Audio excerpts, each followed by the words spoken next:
Assalamualaikum warahmatullahi wabarakatuh. Innal hamdalillah nahmaduhu wa nasta'inuhu wa nastaghfiruh wa na'udzu billahi min shururi anfusina wa min sayyiati a'malina. Faman yahdihillahu fala mudilla lahu wa man yudlilhu fala hadiya lahu. Asyhadu an la ilaha illallah wahdahu la syarika lahu wa asyhadu anna Muhammadan 'abduhu wa rasuluhu wa la nabiyya ba'dahu.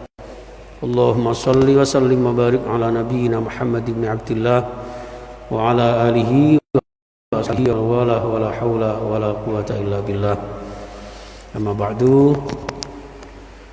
Para alim, para ulama, para sepuh bini sepuh yang saya muliakan, ustaz-ustazah dan orang-orang yang kami tuakan yang tidak bisa kami sebutkan satu persatu, dan juga para jamaah sekalian, khususnya jamaah kajian tafsir hadis dan juga kajian Muslim Surabaya, Masjid Darut Taqwa, jamaah-jamaah sekalian, kaum muslimin, ikhwatal iman, mitra muslim, pendengar suara muslim, radio network, pendengar CTV, pemirsa CTV, TV 9, Arek TV, dan juga grup-grup WA, grup-grup Facebook, YouTube dan sebagainya, Instagram, dan juga kaum muslimin dimanapun Anda bisa mengikuti kajian ini yang insya Allah dimuliakan Allah Subhanahu wa Ta'ala.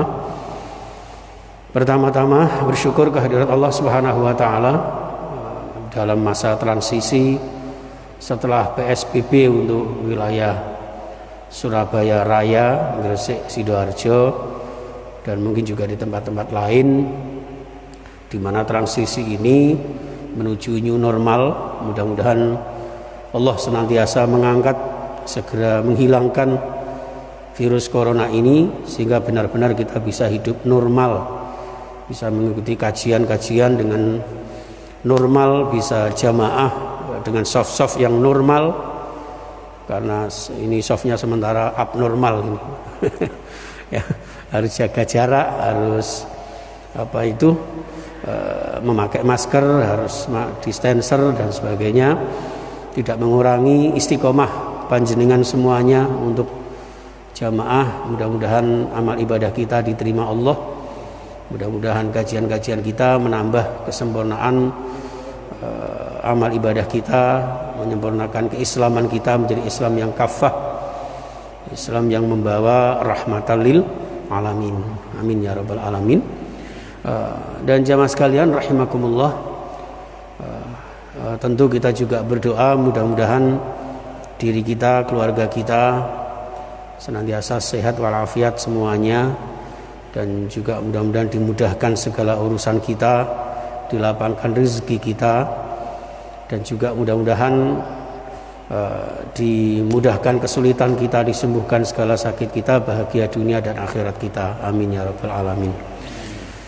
Jemaah sekalian rahimakumullah, pada kesempatan yang lalu kita sudah membahas satu hadis di kitabun nikah, bab tentang nikah di Bulughul Maram ini, yang diantara kesimpulannya pada pertemuan yang lalu dari hadis ya ma'syaras sabab, ya man istata'a minkumul ba'ata falyatazawwaj al hadis. Dari hadis itu kemudian dapat disimpulkan anjuran untuk nikah bagi yang sudah mampu. Jika belum mampu dianjurkan untuk berpuasa, dan juga mengajarkan kepada kita bahwa menikah adalah solusi terbaik syar'i untuk menjauhkan dari perbuatan-perbuatan zina yang keji. Juga hadis ini menyimpulkan juga sebuah renungan, memperhatikan masalah-masalah sosial, terutama yang terkait dengan gejolak nafsu para remaja dan pemuda, agar benar-benar mereka fokus kepada fungsi mereka sebagai tulang punggung dalam peradaban, memperkuat dalam dakwah menegakkan agama Allah Subhanahu wa Ta'ala. Itu jamaah sekalian. Dan kali ini kita akan membahas hadis yang kedua. Hadis ini dilatar belakangi atau asbabul wurudnya hadis ini tentang adanya 3 orang pemuda pada masa itu disebutkan diantaranya adalah sahabat Ali bin Abi Thalib, ya. Kemudian ada tawil, dan di sini hadis ini dari ada tiga orang sahabat yang masih muda-muda pada saat itu. Di antaranya adalah sahabat Ali bin Abi Thalib. Beliau menyampaikan kepada Siti Aisyah, ya, untuk bagaimana bisa mengikuti sunnah Nabi, ya, mengikuti sunnah Nabi. Di antara sunnah Nabi itu menurut kacamata mereka adalah beribadah seterus-terusnya, ya, ibadah tok, sholat tok, iktikaf tok, tidak ada yang lain. Yang kedua, mereka menginginkan untuk tidak menikah, ya, karena dianggap wanita itu pengganggu dalam ibadah, sehingga mereka bertekad untuk menjauhi kaum wanita, ya, seperti para pendeta yang tidak mau menikahi seorang wanita. Yang ketiga, mereka berharap agar ibadahnya itu seperti halnya orang beribadah puasa yang tidak pernah berbuka, puasa terus, sholat terus, zikir terus, tanpa memikirkan berumah tangga, ya. Maka inilah kemudian muncul hadis Bismillahirrahmanirrahim, ya. Hadis ini riwayat dari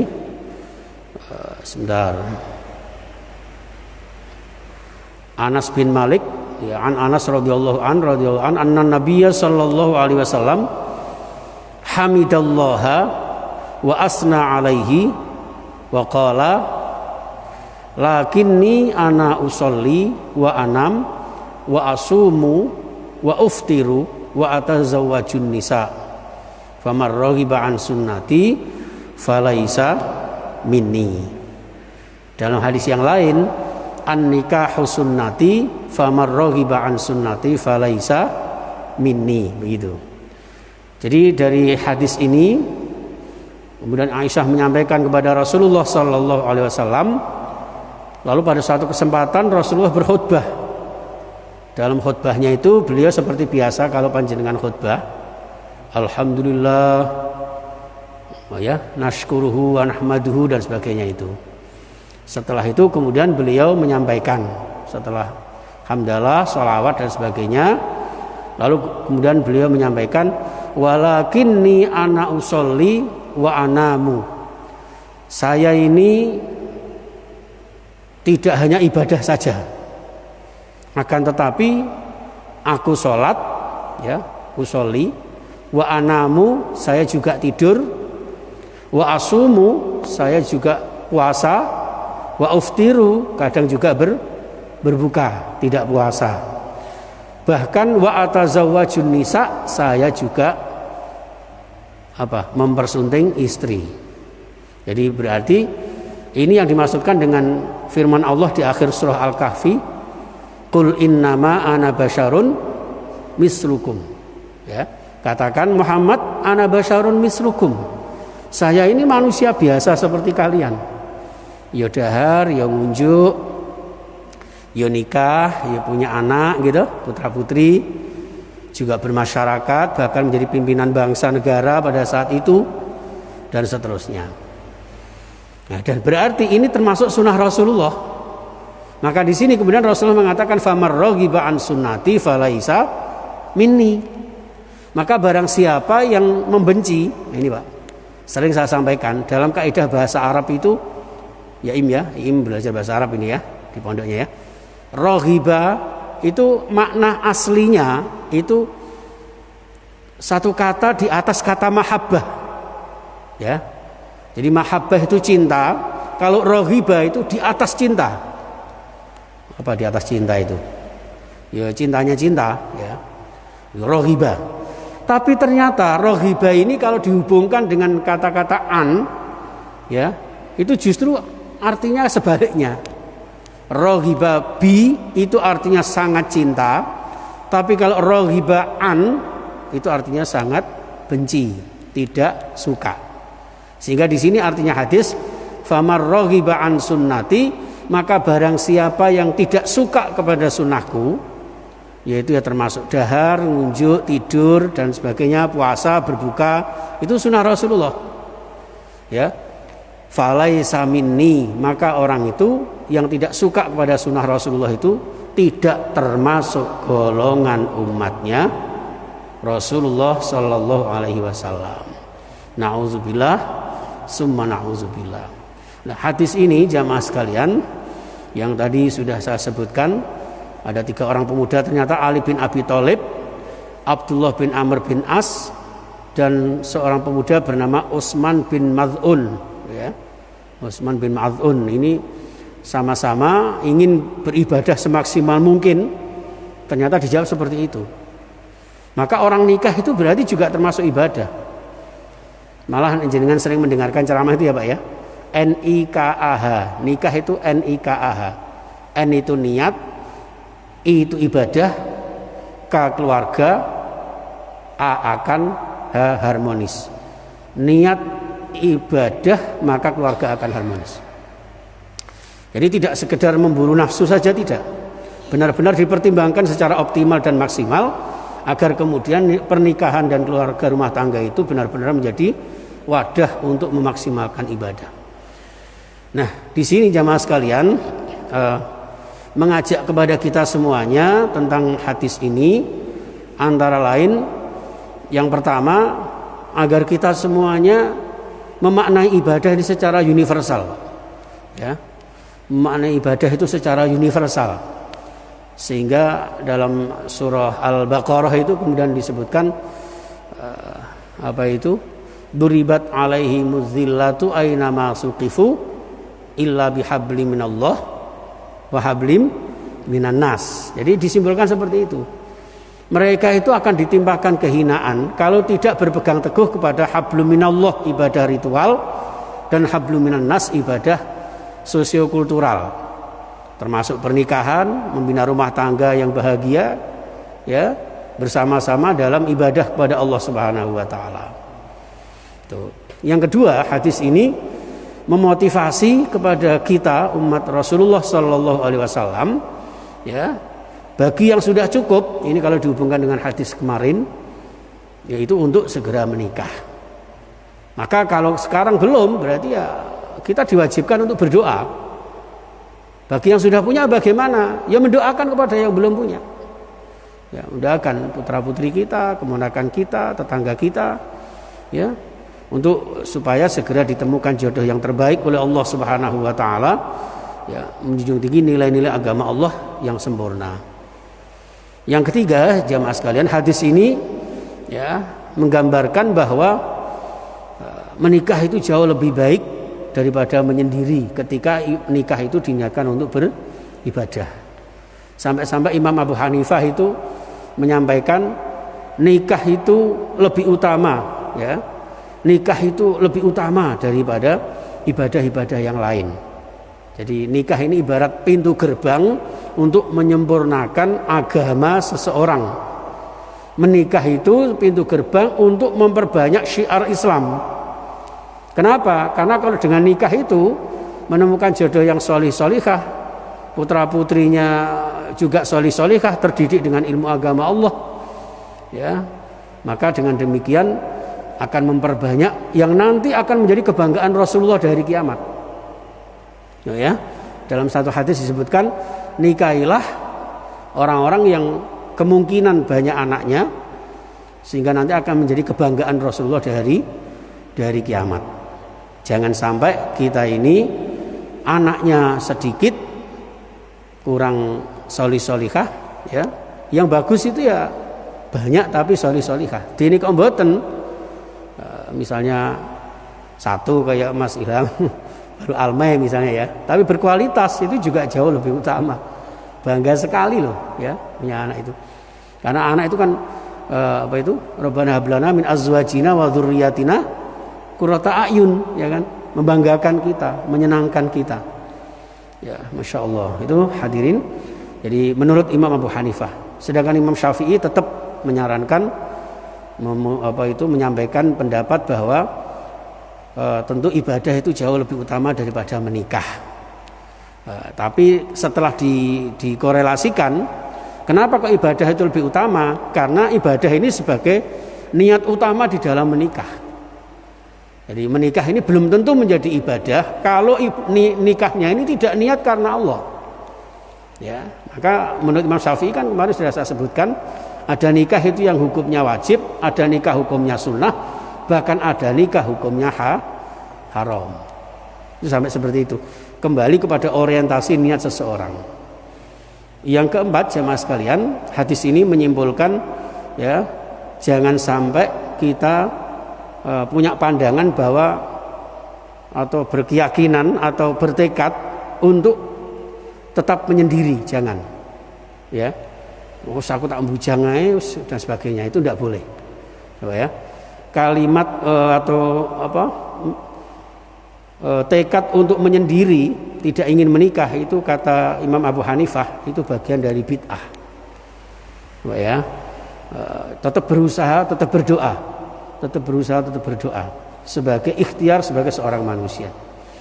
Yang kelima, jemaah sekalian, nikah ini tentu kita niatkan untuk mengikuti pola hidup para anbiya, ya, nabi-nabi itu ya nikah, punya istri, punya putra putri, dan juga termasuk hamba-hamba Allah yang soleh, para sahabat salafus sholihin itu, ya, mereka juga menikah. Yang keenam, tidak dibenarkan berlebih-lebihan, ya, jadi berlebih-lebihan dalam keinginan membujang juga tidak boleh, tapi berlebih-lebihan sehingga terlalu terburu nafsu, terlalu gegabah dalam menikah sehingga meninggalkan niat syariah karena ibadah, itu juga tidak boleh. Okay. Apalagi menikah dalam konteks untuk memburu keinginan-keinginan nafsu belaka, ya, itu tidak boleh. Jadi tidak dibenarkan berlebih-lebihan baik dalam membujang maupun dalam sebuah pernikahan. Apalagi kemarin siapa yang cerita ke saya itu, yang istrinya sampai melebihi syariat itu, seorang yang mengaku kiai, istrinya 10 orang, dia ya itu, dan semua dibuatkan rumah semua dan sebagainya, ya, itu di Indonesia itu, ya, itu wallahu alam. Jadi apapun yang namanya berlebihan itu tidak boleh. Yang terakhir, jamaah sekalian yang saya muliakan, yang ketujuh adalah perintah untuk berpegang teguh kepada sunnah Rasulullah Sallallahu Alaihi Wasallam. Jadi sebagai indikasi cinta kita kepada Rasulullah, man ahabbani, ya, man ahabba sunnati faqad ahabbani wa man ahabbani kana ma'i fil jannah. Ya, cintailah sunnahku, maka dengan cinta sunnahku itu sebagai indikasi cinta kepadaku, kata Rasulullah. Dan cinta kepadaku akan membawa kita semuanya bersama-sama Rasulullah masuk surga Allah Subhanahu wa taala. Maka dari itu mudah-mudahan melalui kajian ini kita semakin berusaha untuk memahami sunnah-sunnah Rasulullah Sallallahu Alaihi Wasallam, baik sunnah yang bersifat ritual maupun sunnah yang bersifat sosial. Sunnah hablum minallah, sunnah yang terkait dengan hablum minannas. Termasuk sunnah hablum minannas adalah pintu gerbang melalui sebuah pernikahan. Mudah-mudahan kita semuanya diberikan kemampuan, diberikan kekuatan untuk memegang sunnah Rasulullah Sallallahu Alaihi Wasallam, terutama di akhir zaman yang penuh dengan fitnah dan kekacauan, Pak, ya. Jadi man tamassaka bi sunnati inda fasadi ummati falahu mi'atu ajri syahidin. Al-hadis. Barang siapa yang berpegang teguh kepada sunnahku di saat rusaknya umatku, ya, maka falahu ajru mi'ati syahidin, sama dengan mendapatkan pahalanya 100 orang yang mati syahid. Ini menggambarkan saking mulianya kita memegang sunnah Rasulullah, juga saking beratnya kita memegang sunnah Rasul di zaman akhir seperti ini. Kita mohon kepada Allah, mudah-mudahan berkahi Allah, bahagia fid dini wad dunya wal akhirah. Amin ya rabbal alamin. Bismillahirrahmanirrahim. Allahumma shalli wa sallim wa barik ala Muhammad wa ala alihi wa sahbihi ajma'in. Allahumma ighfir lana wa liwalidina warhamhum kama rabbana shighara. Allahumma sallimna wal muslimin wa afina wal mu'minin wa najjina mimma sya'ibid dunya waddin. Allahumma dfa' 'anna al-balaa'a wal ghalaa'a wat ta'un wa jami' al-amrad wal fitan ma zahara minha wa ma batan fi baladina Indonesia khassah wa min buldanil muslimin 'ammah bi rahmatika ya arhamar rahimin. Ya Allah, ampuni dosa-dosa kami, dosa-dosa kedua orang tua kami, seluruh anggota keluarga kami ya Allah, baik yang masih hidup bersama kami maupun yang sudah mendahului kami. Selamat kami sekeluarga ya Allah, sehatkanlah kami sekeluarga ya Allah. Hilangkan virus corona dari muka bumi ini, khususnya dari tanah air Indonesia tercinta ini. Ya Allah, mudahkan kami untuk memegang sunnah Rasul-Mu, sehingga kami senantiasa Engkau berkahi bahagia dunia dan akhirat kami. Rabbana zalamna anfusana wa illam taghfir lana wa tarhamna lanakunanna minal khasirin. Rabbana hab lana min azwajina wa dhurriyyatina qurrata a'yuni waj'alna lil muttaqina imama. Allahumma ij'alna wa auladana wa dhurriyyatina wa talamidana wa ahlana wa jama'atana min ahli ilmi wa ahli khair wa ahli Qur'an wa ahli sunnah wa ahli sihah wal afiyah wa ahli rizqi halalan thayyiban mubarakah wa ahli ziyaratil Makkah wal Madinah wa ahli karamati wal istiqamah wa ahli husnil khatimah.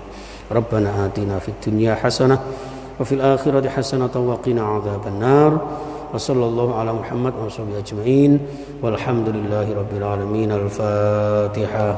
A'udzu billahi minasyaitonir rajim. Bismillahirrahmanirrahim. Alhamdulillahi rabbil alamin arrahmanir rahim maliki yaumiddin. Iyyaka na'budu wa iyyaka nasta'in. Shiratal mustaqim. Shiratal ladzina an'amta 'alaihim ghairil maghdubi 'alaihim waladdallin. Amin.